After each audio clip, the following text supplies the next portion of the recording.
আমাগো এলাকায় না খুব নামাজি বেশি হয়ে গেছে। শালাগো এলাকা থেকে বাইর করে দেওয়ার লাগবো। বন্ধু কেমন আছোস? এই তো বন্ধু ভালো আছি, তুই কেমন আছোস? আলহামদুলিল্লাহ বন্ধু ভালো আছি। আজান দিয়ে দিল, চল নামাজ পড়ে আসি।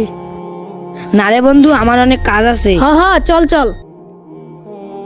আলহামদুলিল্লাহ নামাজ পড়া তো শেষ, যাই এখন আমি বাসার দিকে যাই। দেখলি বন্ধু, আমি ওই নামাজি ব্যক্তিকে কেমনে অজুহাত দিলাম। হরে বন্ধু, তোর মাথায় তো অনেক বুদ্ধি। হেই নামাজ টামাজ পড়বে কেডা, চ গাছে উঠি। কি মজা কি মজা। আহ!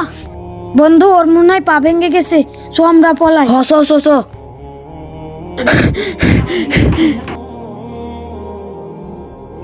বন্ধু তোর কি হয়েছে? বন্ধু আমি তো গাছ থেকে পড়ে গিয়েছি রে। বন্ধু দেখ তোর বন্ধুরা কেমন স্বার্থপর, তুই যদি আমার সাথে নামাজে যেতি তাহলে এমনটা কখনোই হতো না। বন্ধু আজ থেকে আমি নামাজ পড়তে যাব। ভিডিওটি ভালো লাগলে চ্যানেলটিকে সাবস্ক্রাইব করবেন।